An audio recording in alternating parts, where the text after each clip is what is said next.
지난 월요일에 영화 한 편을 보았습니다. 노량 죽음의 바다라는 제목의 영화였습니다. 김한민 씨가 연출을 하였고 김윤석 배우가 주연으로 열연한 영화입니다. 이 영화의 대략적인 개요는 이렇습니다. 정유재란 때인 1958년 선조 31년에 11월 18일 새벽에 이순신이 이끄는 조선과 명나라 연합 함대가 노량이라는 해협 앞바다에서 일본 왜군의 함대를 크게 이기고 무찔렀던 해전을 그 내용을 담고 있습니다. 이 전투로 인하여 이순신 장군이 해전을 여러 해전들을 치렀지만 이 해전에서 가장 많은 사상자가 나왔고 이곳에서 이순신 장군이 전투 중에 죽음을 맞이한 그 영화입니다. 한국의 역사를 바탕으로 한 영화들 중에 전쟁의 실제적인 치열함이 좀 잘 드러난 작품 같아서 그래서 의미와 재미를 좀 느꼈던 영화였습니다. 이 영화를 이렇게 보면서 뒷부분이 굉장히 인상적이었거든요. 그래서 이게 감독이 조금 더 영화를 좀 잘 만들어내기 위해서 연출을 조금 더 한 것인가, 아니면 이게 역사적인 고증을 그대로 살려내려고 노력을 한 것인가 좀 궁금해졌어요. 그래서 찾아보니까 이러한 역사적인 보고가 있더라고요. 당시 이순신 장군의 그 노량 해전을 이제 끝나고 나서 그 성과에 대해서 조사를 하고 그 선조에게 보고를 했던 좌의정 이덕형 무사가 보고를 한 거 치계라고 하는데 이런 내용이 담겨 있어서 제가 한번 나눠보고자 합니다. 1598년 11월 19일 노량에서 퇴각하기 위하여 집결한 500척의 적선을 발견하고 싸움을 기피하려는 명나라 수군제독 진린을 설득하여 공격에 나섰다. 함대를 이끌고 물거가는 적선을 향하여 맹공을 가하였고 이것을 감당할 수 없었던 일본군은 많은 사상자와 선척을 잃었다. 그러나 선두에 나서서 적군을 지휘하다가 애통하게도 적의 유탄에 맞았다. 죽는 순간까지 목소리를 그대로 해야 되는데 싸움이 바야흐로 급하니 내가 죽었다는 말을 삼가라 하고 조용히 눈을 감았다.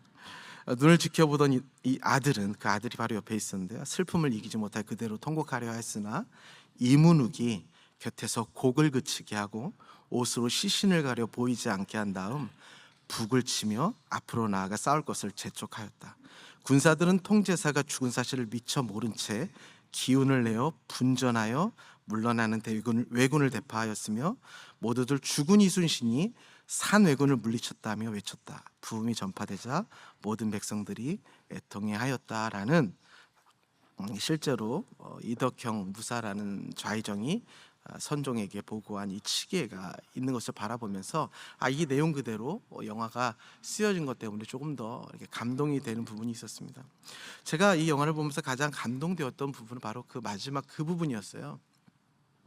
이순신 장군이 이제 왜군의 총탄에 맞아서 죽게 되는데 정말 싸움이 경박하니 나의 죽음을 알리지 말아라 하기 전에 이순신 장군이 무엇을 하고 있었냐면 자신의 이제 대장선이죠, 자신의 뱃머리에 있는 큰 북을 계속해서 두들기고 있었습니다. 싸움이 굉장히 치열해서 배들이 서로 멀리서 싸우는 것이 아니라 육탄전도 일어나고 배들끼리 서로 엉겨붙어서 침몰도 하고 각자의 싸움이 너무나도 치열하죠. 그 각자의 삶 속의 두려움과 너무도 적나라한 그리고 공포가 그들 앞에 있는 각자의 그 모습 속에서 이 북이 울려질 때 어떠한 느낌을 얻었냐 하면 이 싸움이 나 혼자만의 싸움이 아니구나. 우리 이순신 장군이 북을 올리고 있고 우리가 함께 하나 되어 싸우고 있구나. 지금 이 적을 나 혼자 무찌르는 것이 아니라 내 뒤에서 수많은 나의 동료들이 함께 저 적을 쳐내고 있구나라는 그런 마음을 주는 듯 했어요. 근데 이순신이 총을 맞았잖아요. 그래서 이제 죽어가는데 나의 죽음을 알리지 말라라고 하면서 그 북을 계속해서 쳐야 한다. 그래서 그 옆에 있던 신하가 그 북을 이순신의 죽음을 알리지 않고 계속해서 쳐나갑니다. 그리하여서 그 전쟁에서 수적으로도 굉장히 열세였던 조선군과 명나라 연합군이 왜적을 아주 대파하는 공을 세우게 되어줍니다. 이 영화를 보면서 좀 그런 생각이 들었어요. 왜 이 북의 힘이 무엇이었을까? 이 북을 치는 힘이 무엇이었을까? 그것은 각자의 각 곳에서 싸우고 있는 그 치열함과 잔인함과 공포 앞에서 이것은 한 사람의 싸움이 아니라 우리 모두의 싸움이요, 우리는 하나다, 우리는 각자가 아니라 우리는 하나다라는 일치감의 힘을 돋구어주는 북소리였다라고 생각을 합니다. 그래서 오늘 말씀을 이제 시작하면서 그 일치의 반대말은 무엇일까라는 말을 제가 좀 이렇게 생각을 해보았어요.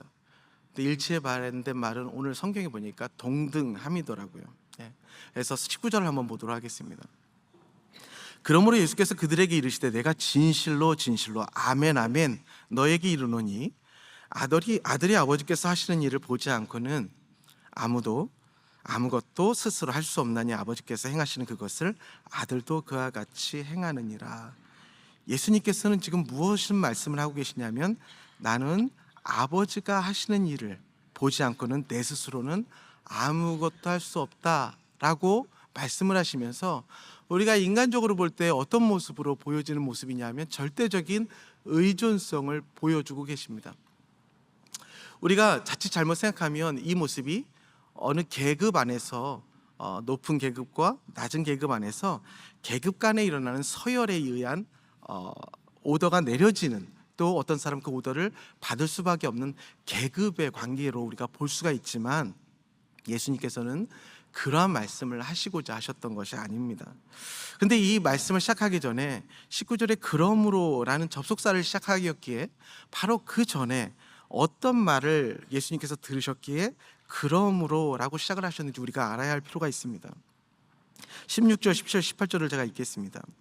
거기도 그러므로 시작하는데요. 그러므로 안식일에 이러한 일을 행하신다 하여 유대인들이 예수를 박해하게 된지라. 예수께서 그들에게 이르시되 내 아버지께서 이제까지 일하시니 나도 일한다 하시매, 유대인들이 이로 말미암아 예수를 더욱 죽이고자 하니 이는 안식일을 범할 뿐만 아니라 하나님을 자기 친아버지라 하여 자기를 하나님과 동등으로 삼으심이로라 라고 이야기를 하고 있습니다. 예수님께서 왜 그러므로 내가 아버지에게 속해 있는 아들이다 라고 말씀을 하셨냐면, 이 유대인들이 예수님께서 안식일에 베데스다 연못가에 38년 된 병자를 안식일에 고치셨는데, 이 고치신 행위가 하나님을 모독하는데, 하나님을 어떻게 모독했냐면 자기가 하나님과 동등된 다른 신이다 라고 그들은 예수님을 바라보면서 예수님을 공격하기 시작했습니다. 그래서 유대인의 공격은 동등한 다른 존재다, 당신은 하나님과 동등한 다른 존재이기 때문에 당신은 신성 모독이다 라고 공격을 하고 있는 것이고, 오늘 예수님께서 나는 아버지의 뜻이 아니면 아무것도 할 수 없다라는 것은 아버지와 아들은 하나다, 그 하나님, 너희들이 믿는 하나님이 바로 나인데 우리는 하나다, 내가 너희들이 생각하는 아버지와 다른 인격체로 동등함을 취하는 자가 아니라 우리는 하나이다 라는 일치된 하나의 존재를 이 시간 말씀을 하고 있는 겁니다. 유대인은 예수 그리스도를 하나님과 다른 하나님으로 보고 있고, 예수님은 그 하나님이 바로 나다, 그 하나님과 나는 하나이다라는 일치를, 연합을, 삼위일체를 말씀을 하고 계시다는 것이죠. 그래서 아들과 아들의 비유를 왜 예수님께서 유대인들에게 드셨냐면, 이 유대인들의 사고방식, 우리도 그렇잖아요. 특히나 유대인들은 아버지와 아들의 관계에 있어서 절대적으로 주와 종으로는 생각할 수 없는 문화를 가지고 있습니다. 모든 사람이 마찬가지죠. 여러분, 아버지와 아들을 그 누가 주와 종으로 보겠습니까? 결코 그럴 수 없죠. 아버지와 아들은 하나입니다. 결코 누군가가 높거나 낮을 수가 없습니다. 아버지라서 존경을 하고 아버지를 사랑하지만 그 둘은 결코 다른 사람이 될 수가 없습니다. 그러한 이해를 그들에게 나타내시고자 아버지와 아들이고, 그 아들은 아버지의 뜻을 온전히 따르는 아들이기에 그 아버지와 결코 떨어질 수 없는 하나된 일을 하시는 하나님이다 라는 것을 말씀을 하고 계시지만, 이 인간적인 옳고 그름과 인간적인 사상과 사고로는 이 하나된 하나님이신 분을 알아볼 수가 없는 것이죠. 그래서 예수님께서 나는 하나님이다, 나는 그 성부 하나님과 같은 하나님이다라고 할 때에 믿음이 없기 때문에 알아들을 수가 없는 것입니다. 예수님께서는 계속해서 말씀하셨어요. 요한복음 10장 30절에 나와 아버지는 하나니라 하신대. 그리고 또 에베소서에 보니까 주도 한 분이시오 믿음도 하나요 세례도 하나요 하나님도 한 분이시니 곧 만유의 아버지시라. 만유에 계시고 만유를 통일하시고 만유 가운데 계시도다 하면서 이 세 분의 하나님이 하나이신 것을 계속해서 말씀을 하고 계십니다. 여러분, 만약에 몸이 어떤 사람이 불편하다고 한번 생각을 해봅시다. 불편한데 그 사람이 몸을 움직일 수 없는 사람이에요. 근데 그 사람의 허드렛 일을 어떤 사람이 계속해서 돌봐주는데 그 돕는 사람이 그 아픈 사람과 아무런 관계가 없는 사람이라고 한번 생각을 해보세요. 그러면 어떻게 우리가 그 사람을 바라볼 수 있을까요? 저 사람 분명히 돈을 받고 일하는 사람일 거야. 그래서 저 사람은 돈을 위해서 저 사람을 섬기는 사람일 거야. 그래서 저 사람이 돈을 주고 저 사람을 고용한 사람일 거야 라고 우리는 생각을 하게 될 것입니다. 그런데 그 아픈 병자가 아버지예요. 그리고 허드렛 일을 하는 사람이 아들이에요. 여러분, 좀 달라지는 것 아니겠습니까? 그럼 그 관계는 어떤 관계입니까? 아들이 아버지를 어떻게 섬기는 것이죠? 하나된 마음으로 섬기는 것이죠. 그 아버지가 나이기 때문에 그 허드렛 일이 아니라 내가 사랑하는 동기에서 우러나오는 아버지를 향한 또 하나된 일치의 사역이 되어지는 것이죠. 그래서 예수님께서는 아버지의 뜻을 그대로 이루어 가시지만 그것이 주와 종의 관계도 아니고 그들이 얘기하는 다른 하나님으로서 하나님과 대적하는 거나 충돌을 하는 것이 아니라 예수님께서는 그 아버지의 뜻을 그대로 따르는 아들의 모습처럼 하나님과 한 분이시고 그 하나님과 함께 동일한 역사 가운데 사역 가운데 하나님의 뜻을 보이신다라는 것을 말씀하고 계시는 것입니다. 세상의 가치관은 위아래, 너 아니면 나 밖에는 없습니다. 너와 내가 하나가 된다는 것을 이해할 수 없죠. 그리고 위하고 아래가 하나가 된다는 것은 세상의 방법으로는 이해할 수가 없는 것입니다. 캘리포니아 이혼법을 보니까 굉장히 이혼하기가 쉽더라고요. 여러분, 너와 내가 나누어질 때에 이혼이 되는 것입니다. 너와 내가 나누어질 때에 교회가 나누어지는 것입니다. 너와 내가 나누어질 때에 셀이 나누어지는 것입니다. 너가 나누어질 때에 가정이 힘들어지기 시작하는 것입니다. 예수님께서 하나님과 일치하셔서 함께 하나의 뜻을 이루어 가시는 하나님이시기 때문에 우리에게 변치 않는 진리가 되십니다. 아멘이십니까? 우리가 그 하나님을 믿는다면 우리 또한 아버지 하나님과 하나가 되는 일에 힘을 써야만 합니다. 그렇지 않으면 우리는 절대로 하나님과도 함께 될 수 없을 뿐더러 우리 주위에 있는 그 누구와도 하나가 될 수 없습니다. 유대인처럼 하나님과 다른 나, 또 다른 하나님이 되고야 마는 것이죠. 이것이 바로 에덴 동산의 죄입니다. 아담과 하와가 하나님의 자녀로서 하나님과 일치하며 하나님과 하나가 되어서 살았던 그곳에는 죄가 있지 않았습니다.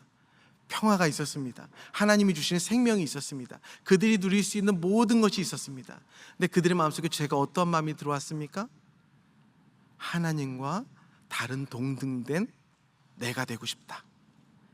하나님과 하나가 되기 싫고 동등된 또 하나의 내가 되어서 하나님의 판단을 받지 않고 하나님의 말씀을 듣지 않고 내 뜻대로 살고 싶다라는 죄가 바로 우리에게 이렇게 사망을 가져다 주었다는 것을 잊지 말아야 합니다.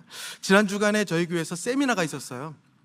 설교 세미나가 있었는데 그때 이제 마지막에 Q&A 시간이 있었는데 어떤 분이 어떤 질문했는지 기억이 나지 않아요. 그런데 그때 담임 목사님께서 이런 말씀을 하셨어요. 이제 사역을 좀 이렇게 돌이켜 보건데 이 베델교회를 누가 이끌어 오셨는가? 이제 와서 좀 제가 말씀을 드릴 수 있습니다 라고 하시면서 무슨 말씀을 하시냐면 제가 이끌어 온 것은 절대 아닌 것이 맞습니다. 그리고 제 앞에 계셨던 어떤 목사님들도 이 베델교회를 이끌어 오신 것이 아닌 것 같습니다. 그러면서 하신 말씀이 뭐냐 하면 항상 이 베델교회에게 주셨던 하나님의 말씀이 이 교회를 여기까지 인도하셨다는 것을 고백할 수밖에 없습니다 라는 말씀을 하셨습니다. 여러분도 아멘이십니까? 바로 이러한 모습이 우리에게 있어서 하나님과 아들과 하나 된 모습처럼 우리가 하나님과 하나가 되어서 동등된 나로서 하나님을 대적하는 것이 아니라, 여러분, 하나님과 동등되는 순간 대적하지 않는다고 말은 할 수 있었지만 그 자체가 하나님과 대적하게 되는 것입니다. 하나님과 하나 되기 위하여 하나님이 하시는 말씀을 그대로 따르고 하나님이 하신 그대로의 뜻을 이루어가는 사람, 그 사람에게 하나님께서 어떠한 일을 행하시는가 우리가 계속해서 보길 원합니다. 바로 그 일치는 능력의 근원이 됩니다. 20절을 제가 읽겠습니다. 아버지께서 아들을 사랑하사 자기가 사랑하시는 것을 다 아들에게 보이시고 또 그보다 더 큰 일을 보이사 너희로 놀랍게 여기게 하시니라. 이렇게 예수님께서는 하나님과 동등된 것으로 취하지 않으시고 오히려 낮아져서 오히려 하나님의 뜻을 그대로 따르시는 일치감, 하나됨 속에서 하나님께서 그 아들에게 어떠한 일을 보이시냐 하면 그보다 더 큰 일을 보이신다. 그리고 우리로 하여금 놀랍게 우리에게 보이신다라는 말씀을 하고 계십니다. 바로 이것이 하나됨과 일치의 능력이라고 할 수 있습니다. 여러분, 여기서 말하는 그보다 더 큰 일은 무엇일까요? 아버지께서 미리 예수 그리스도께 보이신 그보다 더 큰 일 바로 무엇일까요? 바로 십자가의 사건 아니겠습니까? 십자가에서 우리를 살리시는 그 큰 일이 아니겠습니까? 그 외에 또 무슨 일이 있을까요? 십자가에서 사망을 이기시고 부활하신 그 놀라운 일을 미리 예수 그리스도께 보이시는 것입니다. 왜냐하면 그 하나님은 한 분이시기 때문에. 그러고 나서 더 큰 일은 바로 무엇입니까? 예수께서 부활하시고 승천하신 이후에 이 땅 가운데 예수 그리스도의 피 뿌린 교회를 세우시는 놀라운 일을 예수 그리스도께 보이셨다는 것입니다. 그러면 우리는 어떨까요? 여러분, 요한복음 조금만 지나가서 14장을 한번 보겠습니다. 이젠 예수님께서 이렇게 말씀하십니다. 내가 진실로 아멘 아멘 너희에게 이르노니 나를 믿는 자는 내가 하는 일을 그도 할 것이요 또한 그보다 큰 일도 하리니 이는 내가 아버지께로 감이라. 아버지께로 예수님께서 올라가신 이후에 우리가 예수님처럼 아버지와 똑같이 아버지의 일을 그대로 따라하고 우리가 아버지 하신 일을 내 일이라 생각하고 그대로 하나 되어 하나님과 한 몸 되어 우리가 하나님의 뜻을 따른다면 어떤 일을 할 수 있다고요? 그보다 더 큰 일도 하리니. 아멘. 그보다 더 큰 일도 하리니. 이것은 예수님께서 직접 우리에게 말씀하신 것입니다. 오직 하나님과 하나 되어 하나님 앞에 순종하며 하나님의 그 크신 뜻을 온전하게 따라가는 그 사람이 하나님께서 우리에게 보이시는 큰 일을 보게 되어지고 예수 그리스도께서 더 큰 일을 하리라 하였던 그 큰 일을 하게 될 줄 믿습니다. 하나님 앞에 동등함으로 서지 마십시오. 하나님을 설득하려 하지 마십시오. 하나님과 회의하려 하지 마십시오. 항상 하나님의 말씀 앞에 겸손하게 예수님처럼 그가 하는 일을 나는 그대로 할 수밖에 없는 그 신앙의 모습으로 하나님을 따라갈 때에 이러한 놀라운 능력을 경험하시길 주님의 이름으로 축원드립니다. 그 후에 예수님께서 계속해서 하나님과 왜 내가 동일한지를 계속해서 나타내고 계십니다. 21절을 제가 읽겠습니다. 아버지께서 죽은 자들을 이렇게 살리신 것 같이 아들도 자기가 원하는 자들을 살리느니라. 아버지께서 아무도 심판하지 아니하시고 심판을 다 아들에게 맡기셨으니. 바로 이것이 하나됨 일치감 가운데 하나님께서 주시는 놀라운 능력과 파워가 아니겠습니까? 처음에는 나는 아버지의 아들이다, 아버지가 하시는 것 아니면 나는 아무것도 할 수 없다, 절대 의존. 인간의 눈으로 보면 왜 이렇게 계급이 나눠져 있지? 바본가? 왜 자기도 인격체가 있는데 아버지의 일을 그대로 따라하는 거야? 예수님도 하나님이라면 자신의 사역을 좀 멋있게 펼쳐야 되는 것 아니야? 당신이 장로님이라면, 당신이 적어도 목사라면, 당신이 권사라면, 그리고 당신이 돈이 이만큼 있다면 당신도 그만한 능력이 있는데 당신이 당신의 멋진 모습을 보여야 하는 거 아니야? 그런 모습을 공격하고 있는 유대인 앞에 나는 아버지가 하는 것만 한다, 나는 아버지가 하지 않는 것은 절대 하지 않는다, 이 절대 의존, 하지만 그것이 관계 안에서 하나 된 것을 보여주시는 그 의존의 모습을 통하여 어떠한 모습을 결국에는 하나님께서 허락하시냐면 심판하는 권세, 생명을 살리시는 권세, 그 능력이 바로 하나님과 하나됨을 통하여 나타내시는 것을 우리에게 말씀을 하고 계십니다. 얼마나 놀라운 이야기입니까? 사실 오늘 우리가 읽은 본문에는 어려운 신학적인 신학이 하나가 담겨 있습니다. 바로 삼위일체이죠. 하나님과 예수 그리스도와 성령님은 한 분이시다, 한 분이시다라는 삼위일체를 예수님께서 계속해서 말씀을 하고 계십니다. 어거스틴이 그에 져서 On Time Trinity, 삼위일체론을 이렇게 쓸 때에 관한 하나의 일화입니다. 어거스틴이 해변을 지나가는데 어떠한 아이가 모래사장에서 뭔가를 계속해서 하고 있는 거예요. 그래서 어거스틴이 지나가면서 너 뭐 하고 있니? 물어보았더니 그 아이가 이 모래를 손에다 놓고 계속해서 물을 떨구고 있는 거예요. 그래서 어거스틴이 너 뭐 하는 거야? 했더니 그 아이가 이렇게 얘기를 했다고 하죠. 이 모래알 속에 이 바다를 넣고 싶어서 열심히 이 모래 안에 바다를 넣고 있어요. 그랬더니 어거스틴이 얘야, 이 바다는 너무나도 넓기 때문에 그 작은 모래 아래는 절대 들어갈 수 없다 라고 했더니 유명한 말을 했다고 하죠. 이 말을 했다고 하죠. 그 아이가 네 맞아요, 선생님도 하나님을, 삼위일체 하나님을 그 작은 머리에 결코 담으실 수 없어요.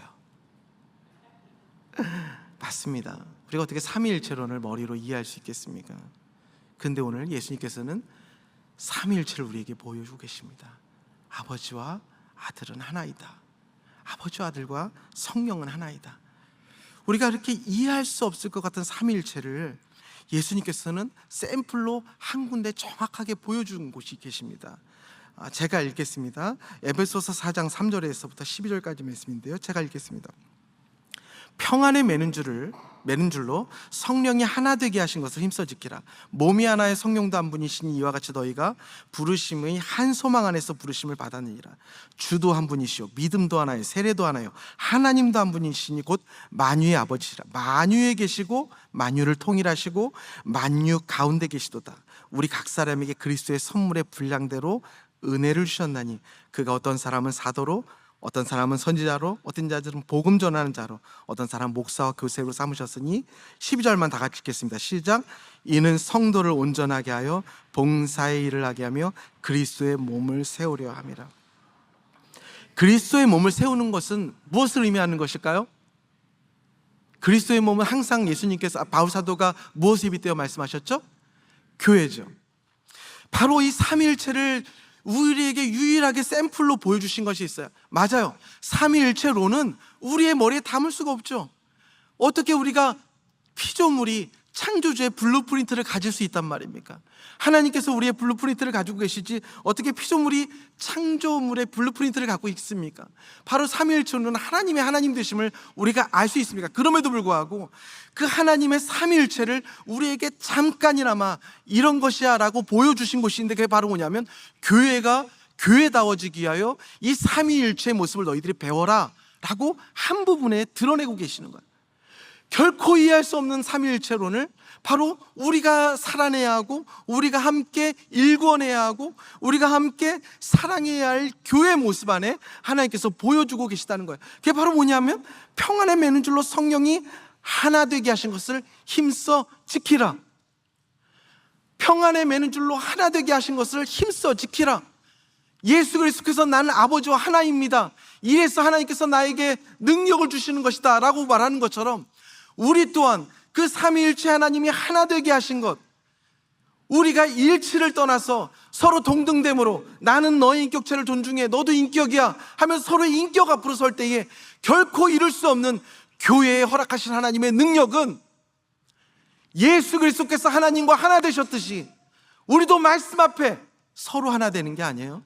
내가 저 사람과 하나가 되는 게 아니라 저 사람도 말씀 앞에, 나도 말씀 앞에, 왜냐하면 말씀이 하나님이시니까 우리가 서로 말씀 앞에 하나 되게 된다면 이 삼위일체 하나님의 비밀을 머리로 알게 되는 것이 아니라 경험으로 알게 될지어다.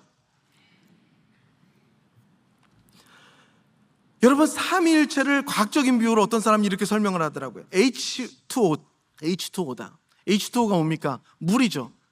그래서 이 H2O가 성령님으로 비유할 수 있다. 왜 그러냐? 이 H2O는 물, 액체, 얼음, 고체, 수증기, 기체, 삼위일체라는 거예요. 말이 되죠? 네, 물이 어느 때는 기체가 되기도 하고, 물이 어느 때는 액체가 되기도 하고, 물이 어느 때는 고체가 되기도 합니다. 근데 이게 본질상 뭐예요? 같은 존재예요. 각자의 펑션에 따라서 다르게 드러난다는 것이죠. 여러분, 우리의 모습이 각자 다르지만 예수 그리스도 성령님 하나님이 하시는 사역이 다르시지만 그분은 하나이십니다. 하나님의 말씀 안에, 하나님의 사역 안에, 하나님의 뜻 가운데 하나를 이루어 가십니다. 우리도 마찬가지입니다. 그 삼위일체를 통하여 우리에게 유일하게 보여주신 것이 바로 무엇이냐면, 우리 사랑하는 베델교회가 하나님의 능력을 경험하는 유일한 길은 우리가 말씀 안에 서로 순종하며 하나님이 하신 일을 그대로 따라가는 하나됨을 통하여 하나님의 능력을 경험하게 되는 줄 믿습니다. 이것을 통하여 하나님께서 우리에게 하나님의 능력을 보여주려고 계십니다. 그런데 여러분, 이 하나됨, 그 일치되면 정확히 또 중요한 것이 하나가 있습니다. 그것은 바로 일치하는 소리가 들려야만 합니다. 25절입니다. 진실로 진실로 아멘 아멘 너희에게 이르노니 죽은 자들이 하나님의 음성을 들을 때가 오나니 곧 이때라 듣는 자는 살아나리라. 아멘. 예수님 그리스도께서 자신이 하나님의 아들이시오, 하나님과 하나 되셨고, 그래야 하나님께서 주신 권세, 생명을 낳는 권세와 심판하는 권세를 가지신 분이 이제 뭐라고 말씀하시냐면, 이제 내가 너희들에게 나의 음성을 들려줄 때가 오는데 바로 곧 이때다라고 말씀을 하고 계십니다. 그 이때라는 말을 사도 요한은 굉장히 중요하게 생각하며 종종 쓰였던 곳이 있는데, 바로 우리가 전에 읽었던 요한복음 4장입니다. 우리 다 함께 읽겠습니다. 4장 23절 시작. 아버지께 참되게 예배하는 자들은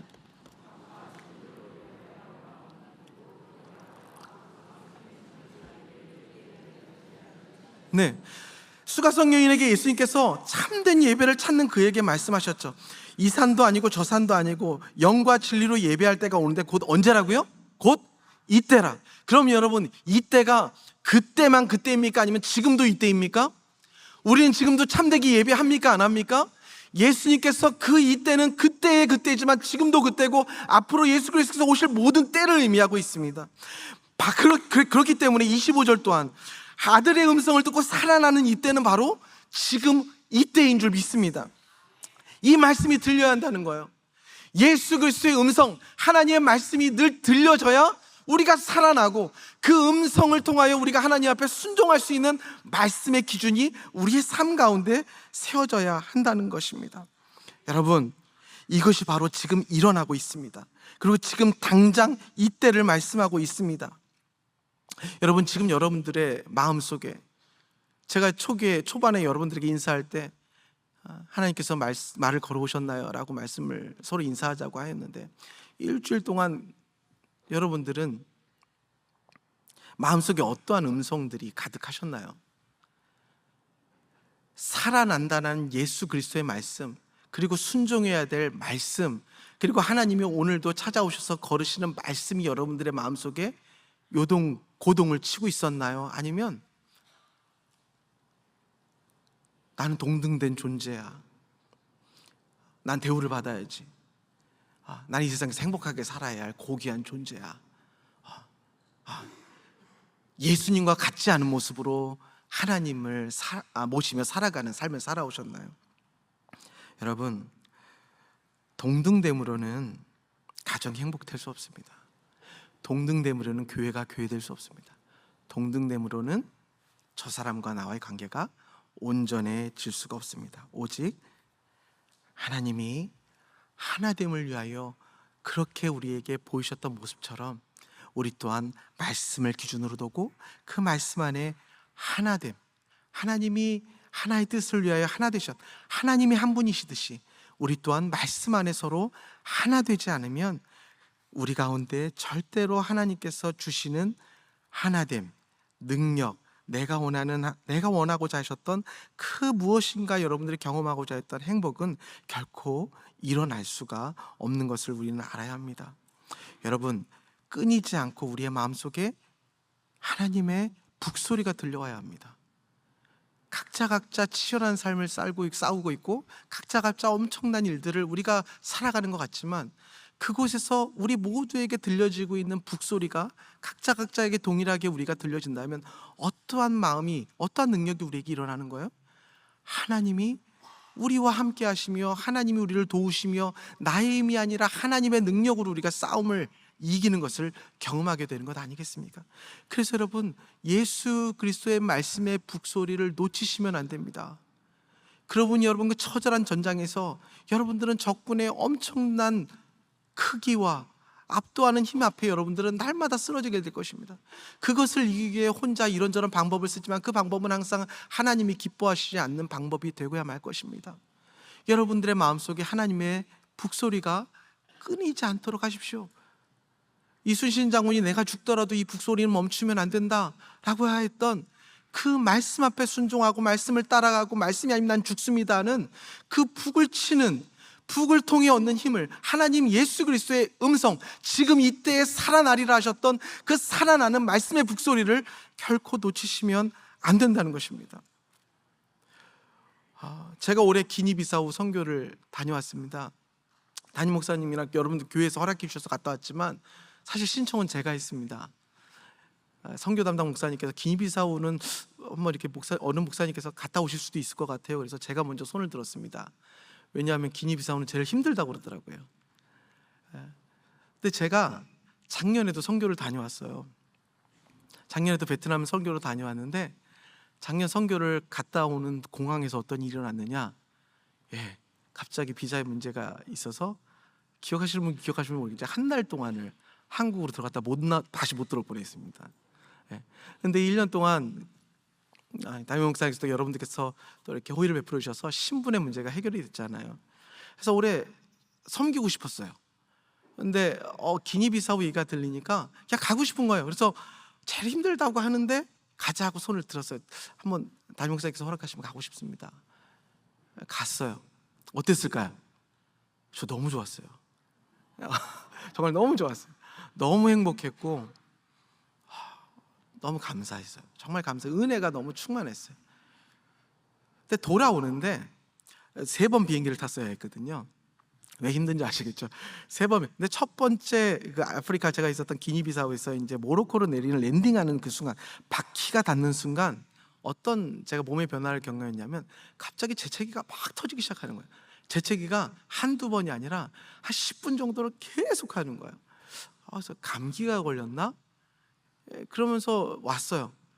왔는데 다음 날부터 갑자기 몸이 아프기 시작하는 거예요. 감기가 걸렸나 보다. 근데 너무 아픈 거예요. 이렇게 아픈 적이 없었는데. 그래서 집에서 제가 한번 코로나 테스트기로 제가 테스트를 한번 해봤어요. 나왔을까요, 안 나왔을까요? 양성이 나왔어요. 포지티브가 나왔어요.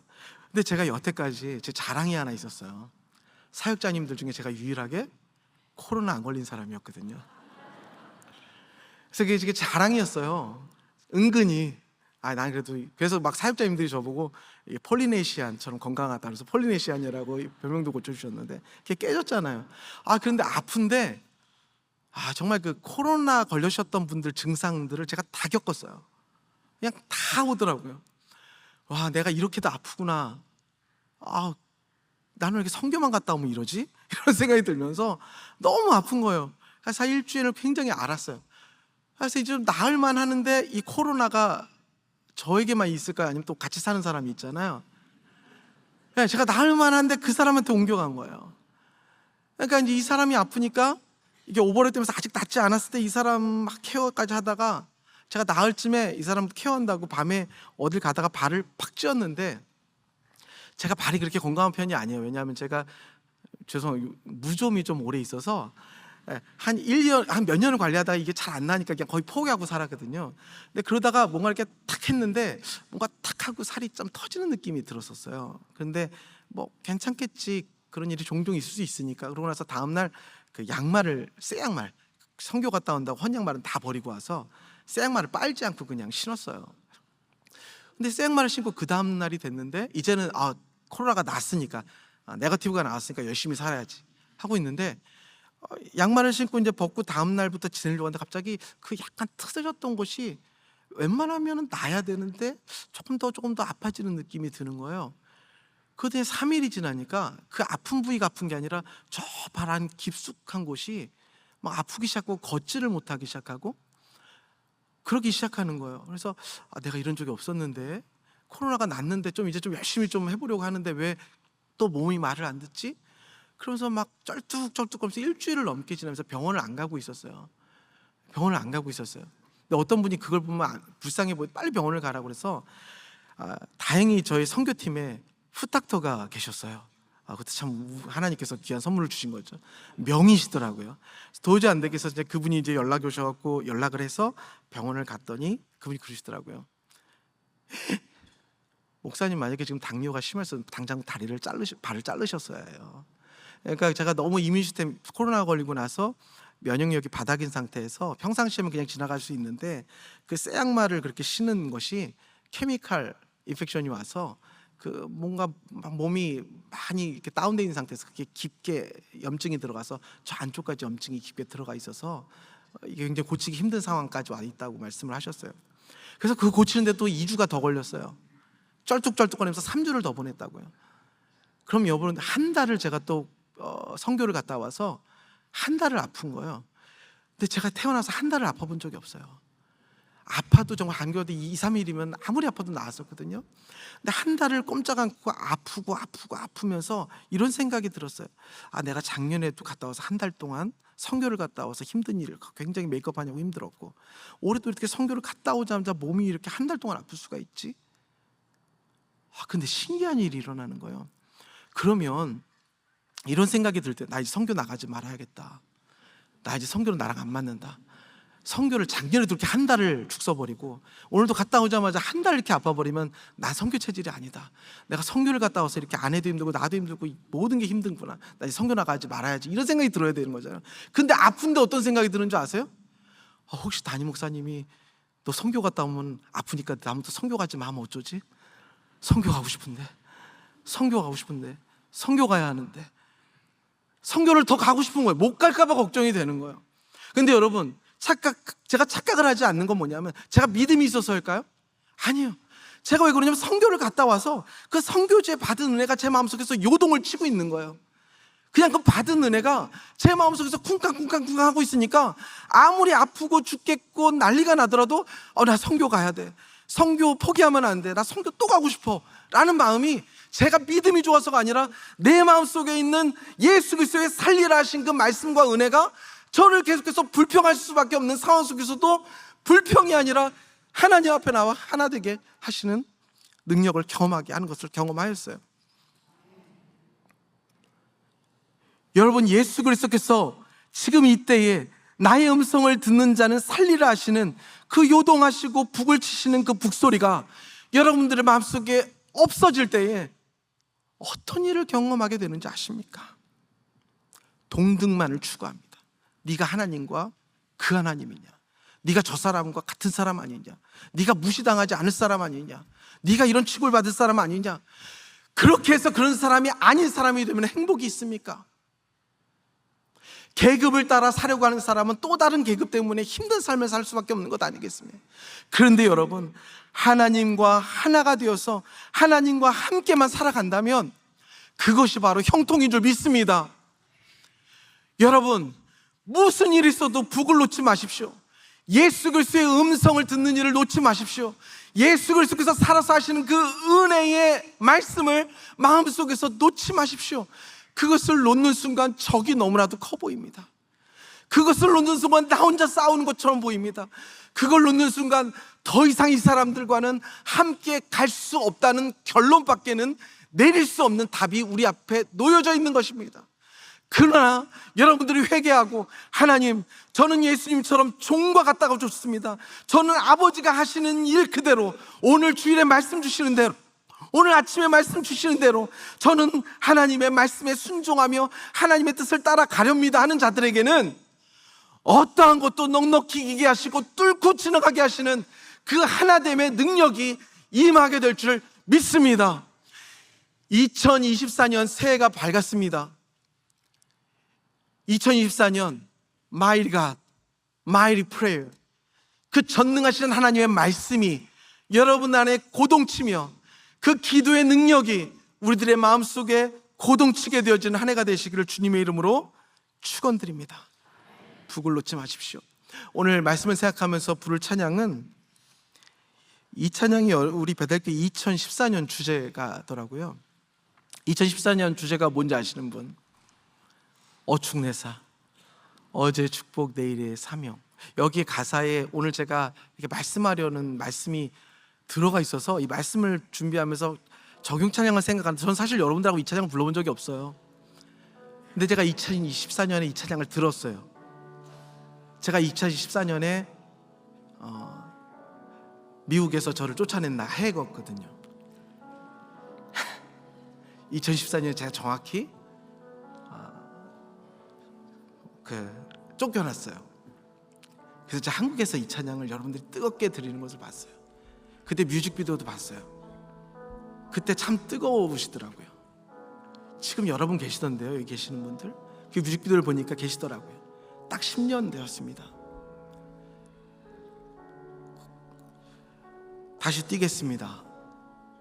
다시 걷겠습니다. 눈물 흘리시는 분들 여기 계시던데요. 아직도 북 놓지 않고 계시죠? 하나님과 혹시 동등됨으로 서고 계시는 분들 계세요? 다시 북을 붙드세요. 예수님처럼 아버지의 뜻에 순종하세요. 그리고 오늘 살리라 하시는 이 말씀을 마음속에서 끊이지 않고 쳐내세요.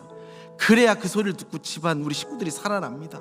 우리 베델교회가 더욱더 부흥하게 되어집니다. 이 나라와 우리 2세들이 살아납니다. 이 말씀을 생각하시면서 하나님, 다시 제 마음속에 이순신 장군이 되셔서 오늘 살리라 하신 말씀의 북을 끊임없이 쳐주십시오. 그리고 제가 누군가에게 북을 쳐주는 사람이 되게 해주십시오 라는 마음으로 이 찬양을 올려드리도록 하겠습니다.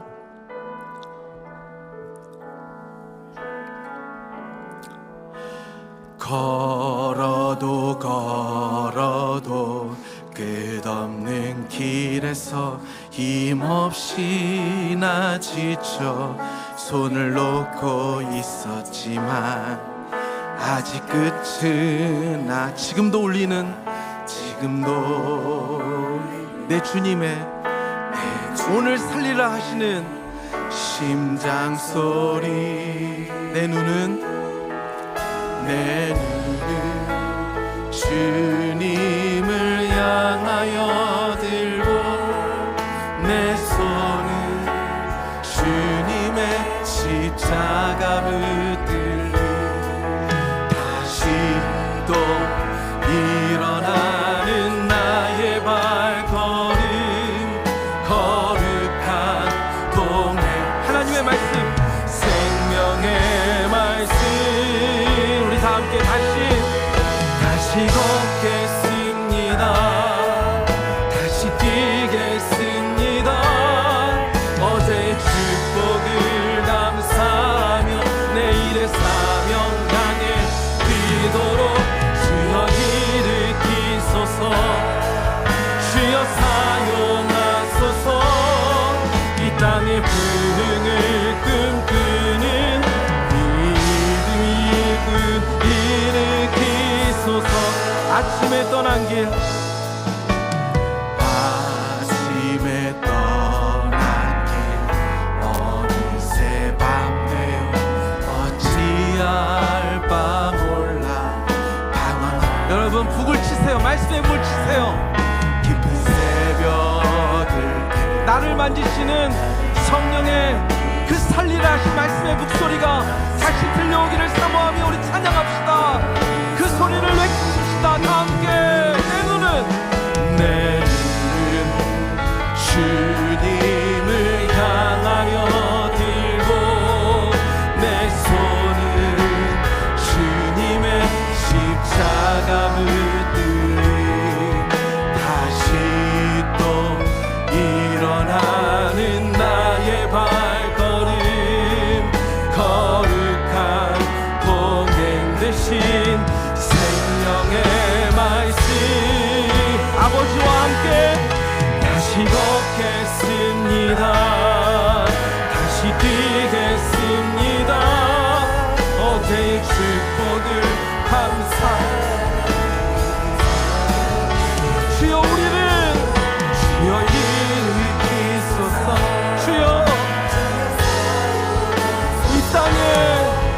땅에 불을 꿈꾸는 믿음의 일부 일으키소서. 우리 함께 이 시간 말씀을 생각하며 기도하십시다.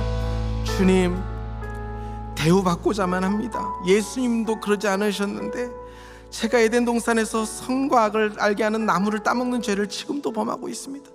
하나님 앞에 나아가 순종하고 그분의 말씀을 그대로 따르면 하나님께서 형통하리라 하신 그 말씀이 나에게 이루어질 터인데, 그저 세상의 기준, 유대인들이 말하는 네가 동등된 자가 아니냐, 너가 인격이 있지 않냐, 너가 왜 이렇게 바보같이 멍청이 하나님의 말씀에 순종하는 말을 듣기 싫어서 그렇게 하나님의 말씀에 순종하기 싫어서 내 동등남을 취했더니 우리에게 도대체 남아있는 것이 무엇입니까? 여러분, 10년 전에 다시 뛰겠습니다, 다시 걷겠습니다, 그렇게 많이 뮤직비디오 보였던 여러분, 지금 다시 그 소명이 계속해서 여러분들의 마음을 두드리고 있습니까? 아니면 한낱 여러분들의 동등됨으로 그 소명을 잃어버리지 않습니까? 오직 그 소명은 오늘 살리라 하신 예수 그리스도의 말씀과 음성만으로 가득하기에 오늘 다시 한번 그 생명의 북을 올려들고 칩시다. 그래야 우리의 가정이 살아납니다. 주여, 나의 동등됨을 포기하지 못하는 줄을 회개하게 하여 주시고 하나님 앞에 순종하는 은혜로 하여 달라고 우리 주여 한번 부르며 외치며 기도하며 나가도록 하겠습니다. 기도합니다. 주여, 아버지 하나님,